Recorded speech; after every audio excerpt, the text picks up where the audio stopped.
Hello, my gorgeous sweetie darlings. I'm glad you can join me for my unboxing of my new low-profile mechanical keyboard, the Earto Crescent CT100, which is a 96% keyboard layout, and basically it's 100 keys condensed into a very clean-looking form. The box is really nice with this magnetic flap. And I was so excited to finally see this in front of me in real life. I've been looking at it for so long. So here's the moment of truth. Unpackaging it is so exciting. I just love this moment. So taking it out of the bag, the first thing I noticed was the chrome. It's got this like steel chrome beveled edge, and it extends quite far into the back with the logo Earto. I just find it absolutely beautiful, the whole design, and I think it's probably one of the best looking keyboards around right now. It has a very substantial plastic back. It doesn't feel cheap at all. You can't deny its beauty. Look how slim it is. I just love it.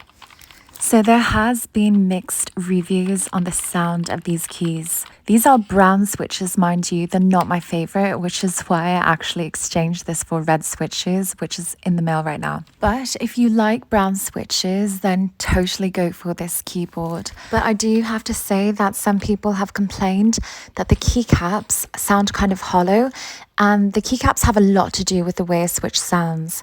These kickstands are great. It will switch your keyboard from 6 to a 9-degree angle. Another thing I really love about low profile keyboards is that you don't need a wrist rest, as it is already wrist level. So it's so comfortable with that one, and with the kickstand and that angle, it's perfect. So I want to show you these keys up close. All the smaller keys, like the letters and the numbers, are all concave a little bit. And the larger ones, like the space bar, the return keys, are kind of convex, so they come out a bit, a little more puffy looking. I find that contrast really cool looking. As you can see, it came with a manual and also the charging cable. Here is the USB receiver. So it is a triple connection keyboard. It can be hooked up via Bluetooth, USB receiver, or wire connection. Another great thing about this keyboard is that it has a numpad. Although it is condensed because it is kind of fit into this 96% layout, it's still there and it's a great option. I know it's a deal breaker for many people. On the back here, you see a switch between Windows and Mac, as well as the 3 options to connect your keyboard. I like to minimize the amount of shit I have to carry around, so I love Bluetooth. Perhaps I'm an outlier or it's just an unpopular opinion, but I actually prefer this clean, elegant, white LED backlit keyboard over the RGB. I already have 2 RGB keyboards and I wanted something really clean and elegant for my desk, and I found this with Earto. There's an impressive 20 different backlight lighting modes to choose from. You can also choose the intensity of the brightness as well as the speed. As I had mentioned before, some reviewers were saying that the keycaps sounded quite hollow, but I do have to point out that they are ABS keycaps, so apparently they are more durable. And in case you do not like them, at least you can switch the keycaps out. But you cannot switch the switches, unfortunately, as they are soldered in. It is not hot swappable. So that is probably one negative side to this keyboard. However, I was not looking for a hot swappable keyboard, or I would not have purchased this. I wasn't looking for a modding project. I just wanted something that was beautiful, reliable, and durable. And I found all these things in this keyboard, and I'm a huge fan of red switches. I just wanted to try the brown, and the browns were on sale open box, which is why I purchased this one.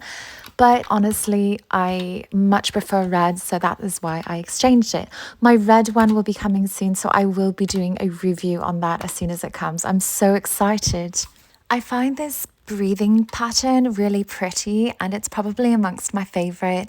Also, the transitions between the patterns are really smooth. Some other reviews have mentioned that they don't like that the keyboard is just a white LED backlight. Like, honestly, I find it so sleek. I love it.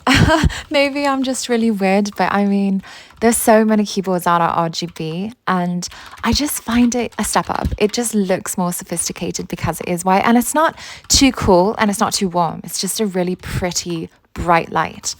I can't even tell you how many keyboards I've looked at. It's embarrassing, but I'm so unbelievably picky, especially about my aesthetic on everything I have. So this keyboard basically fit all the check boxes for me. I wanted the size. It's not too big, it's not too compact. It's sleek, it's low profile, it's comfortable, and it looks really expensive. Like, I am surprised it's under $100. It's also surprising when you start to compare similar keyboards in the same price range. Like, this blows everything out of the water. I think sometimes people get very stuck on like sound, especially when it comes to the keyboard community. Sound is so important, but people fail to realize that the keycaps themselves have so much to do with the sound. And although these are ABS keycaps, they do sound a little bit hollow and it can bother some people.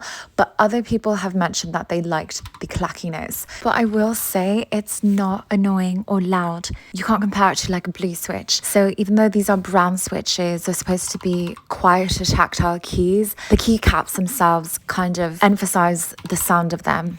Lastly, it has a 2000 mAh battery and lasts a very long time. I highly recommend this. What do you think?